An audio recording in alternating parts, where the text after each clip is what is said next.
Hello guys, good morning. मैं विपिन चंद्र जोशी पुनः आपके साथ मौजूद ग्लोबल स्कूल्स मोना जयती पहाड़ पानी की डिजिटल पोर्टल पर। गाइस, क्लास 8 हिस्ट्री की बुक चैप्टर नंबर 7 हम लोग इस वक्त पढ़ रहे हैं। और जो चैप्टर नंबर 7 है उस चैप्टर नंबर 7 का नाम आप भली भांति प्रकार से जानते हैं, civilising the nature education the nation. तो ये चैप्टर्स में यहीं आज फिनिश हो जाएगा। तो आज का जो पहला कोटेशन है गाइस वो है कि what happen to the local school, यानी जो पास के स्कूल थे, जो स्थानीय पाठशालाएं थीं, उनका क्या हुआ। तो जैसे कि मैं आपको बता दूं कि अंग्रेज़ों से पहले यहाँ बच्चों को किस तरह पढ़ाया जाता था, या क्या आपने कभी सोचा है कि उस बच्चे के स्कूल जाते हैं या नहीं, ऐसा था या नहीं। तो इसके लिए हम बात करेंगे विलियम एडम की जो रिपोर्ट है, the report of William Adam की, उसके बारे में ज़रा हम चर्चा करेंगे। तो 1830 के दशक में स्कॉटलैंड के आए ईसाई प्रचारक विलियम एड ने बंगाल और बिहार के ज़िलों का दौरा किया। कंपनी ने उन्हें देशी स्कूलों को शिक्षा की प्रगति पर रिपोर्ट तैयार करने का जिम्मा सौंपा। एडमन ने जो रिपोर्ट तैयार की वह बड़ी दिलचस्प थी। एडम ने पाया कि बंगाल और बिहार में 1 लाख से ज़्यादा पाठशालाएं हैं। ये बहुत छोटे छोटे केंद्र थे जिनमें आमतौर पर 20 से ज़्यादा विद्यार्थी नहीं होते थे।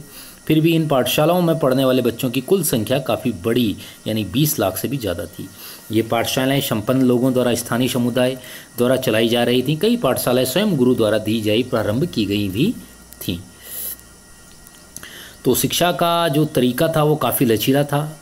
जिन चीज़ों की स्कूलों में उम्मीद करते थे उनमें से कुछ चीज़ें उस समय की पाठशालाओं में भी मौजूद थीं।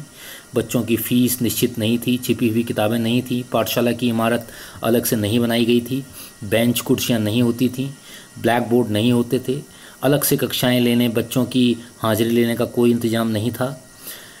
सालाना जो इम्तिहान था वो नियमित समय सारणी जैसे कई व्यवस्था नहीं थी। कुछ पाठशालाएं बरगद की छाँव में ही चलती थीं। कई गांव की कोई दुकान या मंदिर के कोने में या गुरु के घर में व्यवस्थित नहीं पढ़ाया जाता था। बच्चों की फ़ीस उनके माँ बाप की आमदनी से तय होती थी। अमीरों को ज़्यादा और गरीबों को कम फीस देनी पड़ती थी। ऐसी ही कहीं ना कहीं जो एडम ने पाया कि जो लचीली प्रणाली है वो स्थानीय आवश्यकताओं पर ज़्यादा बहुत जोर देती है, या फिर हम कहें कि जो प्राय खेतों में काम करते थे या कटाई या अनाज निकालते थे या पाठशालाएं दोबारा शुरू करते थे, उनका परिणाम यही थी कि साधारणतः जो काश्तकार थे उनके बच्चे वहाँ आराम से पढ़ाई भी कर सकते थे। इसके साथ साथ जो नया रूटीन था, जो नया नियम था, उसके अकॉर्डिंग के बीच में मैं आपको बता दूं जो उच्च शिक्षा थी वो कहीं ना कहीं मेन स्ट्रीम की बात वहाँ होने के लिए कंपनी ने स्थानीय पाठशालाओं में कामकाज शुरू कर दिए थे। 1854 के बाद कंपनी ने देशी शिक्षा व्यवस्था में सुधार लाई थी। कंपनी का मानना था कि इसके लिए मौजूद व्यवस्था के भीतर ही बदलाव किया जाएगा। कंपनी एक नई दिनचर्या, नए नियमों और नियमित निरीक्षणों के जरिए पाठशालाओं और व्यवस्थाओं को कर रही थी। इसके लिए क्या किया जाता है, क्या नहीं किया जाता है, कंपनी ने क्या कदम उठाए। सबसे पहले तो कंपनी ने बहुत सारे पंडितों को सरकारी नौकरी पर रख लिया। उनमें से प्रत्येक पंडित को 4-5 स्कूलों की देखरेख का जिम्मा सौंपा।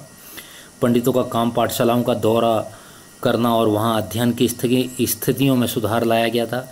प्रत्येक गुरु को निर्देश दिया गया था कि वे समय समय पर अपने स्कूल के बारे में रिपोर्ट भेजें और कक्षाओं को नियमित समय सारणी के अनुसार पढ़ाएं। अध्यापन पाठ्यपुस्तक पर आधारित या विद्यार्थियों की प्रगति को मापने के लिए वार्षिक परीक्षाओं की रूपरेखा तैयार की गई थी। इसके साथ साथ जो पाठशालाएं थीं उसको सरकारी अनुदान मिलने लगे। पाठशालाएं नई व्यवस्था के भीतर काम करने लगे। उन्हें कई प्रकार की कोई सहायता नहीं दी गई थी जिस गुरुजनों के अकॉर्डिंग वो चीज़ों को आगे बढ़ाने के लिए और आगे हो रहे थे। गाइज, इसके बाद जो नई व्यवस्था थी उसके अनुशासन की मांग थी कि बच्चे नियमित रूप से स्कूल आएँ। अब कटाई के मौसम में भी बच्चों को स्कूल में आना जरूरी था, जबकि उस समय गरीब घरों के बच्चे खेतों में काम करने जाया करते थे। अगर कोई बच्चा स्कूल नहीं आ पा रहा था तो अनुशासनहीनता माना जाता था, यानी बच्चा पढ़ना लिखना या अन्य चीज़ें उनकी नहीं जानी जाती थी। इसके साथ साथ अब जो हमारा एजेंडा था जो नेशनल एजुकेशन का, वो केवल अंग्रेज अफसर ही भारत में शिक्षा के बारे में नहीं सोच रहे थे। 19वीं सदी की शुरुआत में ही भारत के विभिन्न भागों में बहुत सारे विचारक शिक्षा के जो व्यापक प्रचार प्रसारक थे उनके बारे में सोच रहे थे। जैसे मैं बात करूं, यूरोप में बदलते प्रभावी भारतीयों का मानना था कि पश्चिमी जो शिक्षा थी वो भारत का आधुनिकीकरण कर सकती है। अंग्रेज़ों के आह्वान किया कि नए स्कूल, कॉलेज, विश्वविद्यालय खोले जाएं और चीज़ों को और बेहतर तरीके से किया जाए, एजुकेशन को एक नई दिशा दी जाए और भी बहुत सारी चीज़ें उन्होंने सोची थी। मगर जो इंग्लिश जो एजुकेशन था हैज़ इनस्लेव अस, हमको उनकी गुलामी बना दिया था, अर्थात अंग्रेजी शिक्षा ने हमें गुलाम के तौर पर देख लिया था, या फिर गुलाम उसे आसानी से बना दिया था। महात्मा गांधी का कहना था कि औपनिवेशिक शिक्षा ने भारतीय के मस्तिष्क में हीनता का बोझ पैदा कर दिया है। इसके प्रभाव में आकर यहाँ के लोग पश्चिमी सभ्यता को श्रेष्ठ मानने लगे, अपनी संस्कृति के प्रति उनका गौरव भाव नष्ट हो गया। महात्मा गांधी ने कहा कि इस शिक्षा में विषय भरा है, यह पापपूर्ण है। उसने भारतीयों को दास बना दिया, उसने इनको प्रभाव डाला। उनके मुताबिक पश्चिम में अभिभूत पश्चिम में आने वाले ब्रिटिश शासन को पसंद करने लगे। महात्मा गांधी एक ऐसी शिक्षा के पक्षधर थे जो भारतीयों के भीतर प्रतिष्ठा और स्वाभिमान का भाव पुनर्जीवित करें। राष्ट्रीय आंदोलन के दौरान उन्होंने विद्यार्थियों से आह्वान किया कि वे शिक्षा संस्थानों को छोड़ दें और अंग्रेज़ों के बारे में बताएं कि अब वे गुलाम बनने रहने को तैयार हैं या फिर नहीं है। महात्मा गांधी की दृढ़ मान्यता की थी कि शिक्षा केवल भारतीय भाषाओं में ही दी जानी चाहिए। उनके मुताबिक अंग्रेज़ों में दी जा रही शिक्षा भारतीयों को अपाहिज बना देती है। उसने उन्हें अपने सामाजिक परिवेश में काट दिया, उन्हें अपनी भूमि पर अजनबी बना दिया। उनकी राय में विदेशी भाषा बोलने वाले, स्थानीय संस्कृति से घृणा करने वाले अंग्रेज़ों और शिक्षित भारतीय अपनी जनता से जुड़ने के तौर तरीके भी भूल चुके थे।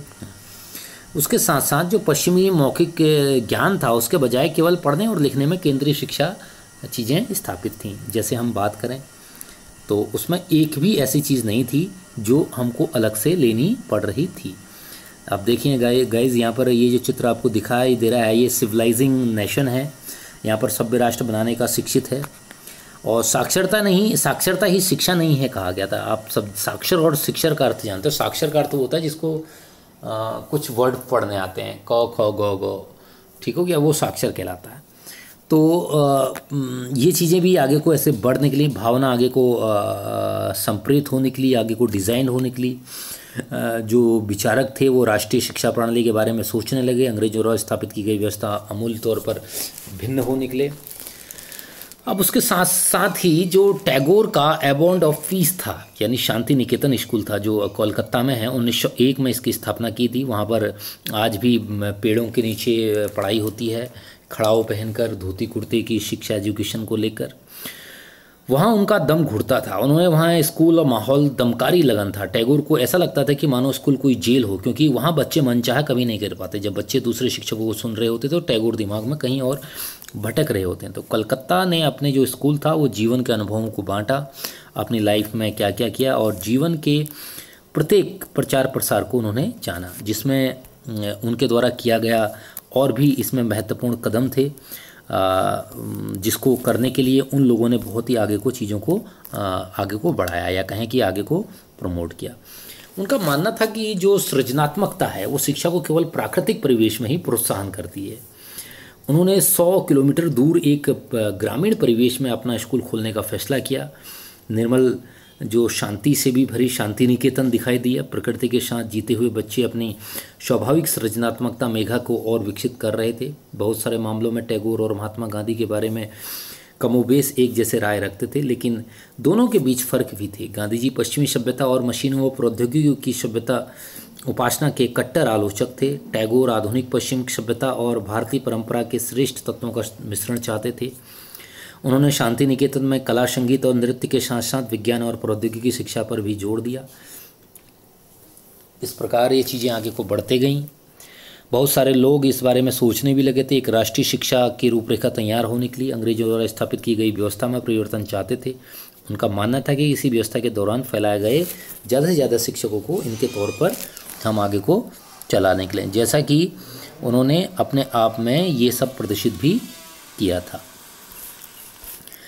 इसके बाद गाइज हम बात करते हैं कि जो हमारा education as a civilising mission था, उसमें 1870 में शिक्षा अधिनियम के तहत बहुत सारी चीज़ें हुई, जहाँ पर स्कूलों में अध्ययन, क्रमशः शिक्षा, व्यवसाय उनको एकीकरण, उनको सही से लीड करना, आगे को प्रोत्साहित करना, लेकर चलना, उनको लेकर आगे को और विभिन्नता के मार्गों को लेकर आगे को बढ़ाना।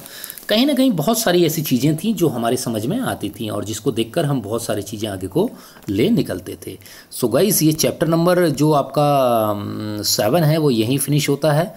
Thank you so much for listening watching. Next में चैप्टर नंबर 8 हम अगले डे लेके चलेंगे। Thank you so much for listening guys. Thank you guys, thank you.